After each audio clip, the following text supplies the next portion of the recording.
In the Delta, we have so many different languages. Ken Saro-Wiwa comes from the Ogoni tribe or nation. I am Kalabari, which is another tribe, as they call it, and our languages are totally different.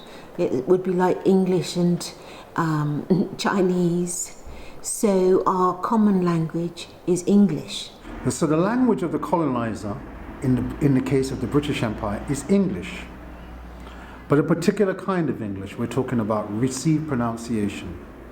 And so in terms of moving along, the native, the colonized, in terms of them kind of having social mobility, being recognized as being civilized, is to be able to speak the master language in an accurate and authentic way. So there's that, and that's the language that is kind of you find being taught in the schools, because in Nigeria or in the Caribbean, in the British West Indies, the English or British education system is the dominant system as much as the legal system, and the language of communication is English. But throughout history, colonial history, you will find the colonized will take the language of the master and turn it up inside out. And so they create what's kind of Creole. In the case of the Caribbean, this is an English lexicon, English words, but with an African rhythm. And it's called a Creole. Now, historically, these languages were seen as bastardizations of English. Because remember, language is power. And power is language. Through language, you have power. And so to be able to not to speak the Queen's English was seen basically as a deficiency. And so for a long time, Creole, just like Pidgin in Nigeria, is seen as inferior. English is, you're dead from the neck down and you speak like that and you announce. Okay? Creole is with the body, you express it through the body. And sometimes when English white people see black people talking, and it's animated, they think they're going to have a fight, but it's just the language is alive, it's in a living language. Now, a number of writers have not ignored this, from Chinua Achebe, a very well-known Nigerian novelist who wrote Things Fall Apart, and people like Ngugi Wasitobi from Kenya, and Ken Saro-Wiwa have validated the local language, the language of the people, the local colloquial vernacular, and used it in their writing, as well as using English. They're mixing the both. I mean, if you look at this, my board here, I mean, these are some of my chapters in my new book, but there's a story that I like to tell. There's a chapter I call "If This Is Your Land," ... and it's about the story of an English captain in the 19th century who arrives in what is now Western Canada, and he opens his he calls all the native chiefs to a meeting, and he opens his paper.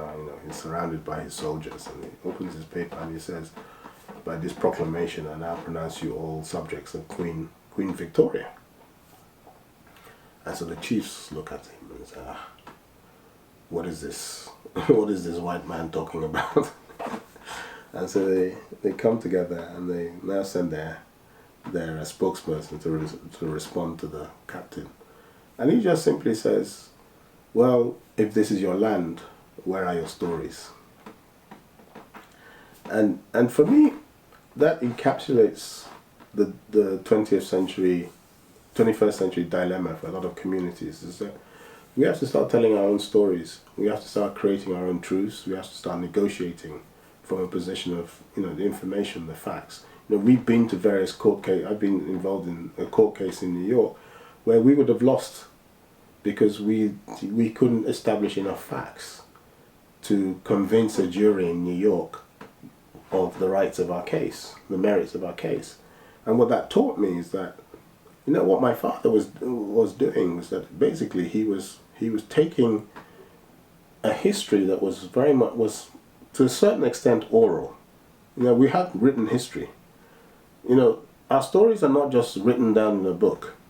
Our stories are written down in the distribution of ownership of land, in the ways in which someone inherits a chieftaincy, in the way in which we do our dance, our festivals. These are all parts of our stories. Now, what has made one story apparently superior to another is violence and also the supremacy of the written word. Now, because you have things that are written down, and then that then becomes a contract or a constitution, and then you go to court where you must show the paper, the contract, the constitution.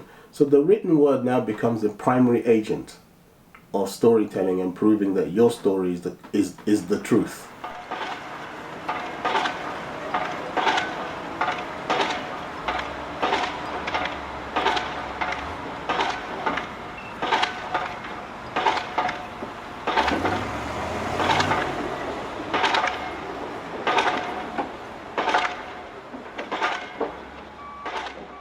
So language is really fundamental, and Ken Saro-Wiwa, in a novel like Sozo Boy, mixes local Nigerian Creole or Pidgin with English, and uses it in really kind of interesting way. He uses it in his poetry, and definitely in his sitcom series, Bassey and Co. There are elements of the English that's been used, but also the English, that kind of English of the social elite is parodied.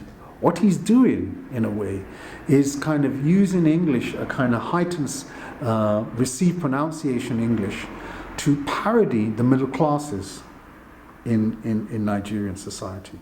So while Bassey and Co. is a sitcom and it's funny, it's also a subversive satire on Nigerian society, in a way. If you look at the narratives and the plot lines and the characters, they are kind of social types, in a way. And it's all about respectability or gaining reputation. And these are kind of key things in a kind of post-colonial moment, not only in Nigeria, but also in the Caribbean. And it's a question I'm kind of really fascinated with, because what it does it relate to? It relates to status, elites, class, the representation of who is more inferior, who is superior. I mean, these may be the legacies of the British Empire, but they have done in their own African diasporic style, in a way. So Ken Saro-Wiwa was very important in kind of bringing that to the fore. Let me tell you what to do. You want to be a millionaire, behave like a millionaire, act like a millionaire, millions will be yours. You want to be a millionaire, think like a millionaire, act like a millionaire, and the millions will be yours.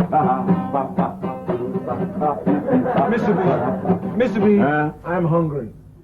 And so what my father started doing was actually writing down these stories. So he had all these Ogoni folk tales, and he realized that he'd heard all these folk tales as a child, but they were not available for his children. So he sent out what I guess you would call I don't know what you would call them, interpreters, to go and record these folk tales on a cassette. And from these cassettes, he now transcribed a book called the Ogoni Folk Tales. And so then he also started writing the history of Ogoni, right? So you can see that he's now taken what was a tradition that existed, the stories existed. They existed within people, they existed in our dances, in our festivals, they existed in the way we farmed the land, they existed in our language. And these were all stories about who we are and why this place, our relationship to this land, and but someone somewhere along the line had come and imposed a different story and said, no, you are now Nigerians, this is the constitution, and in this constitution, decree number 2 of 1978 vests everything that below 6 feet on your land belongs to the federal government. Now, we'd been living on that land before Nigeria was created, before anybody even thought about the word Nigeria. So all of a sudden you come and tell me, without giving me a chance to respond, that this belongs to me. So of course I was like, okay, if this is your land, where are your stories? And so what my father did was to tell our story.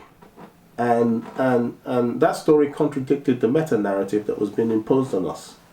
And so what I realized is that that story was incomplete.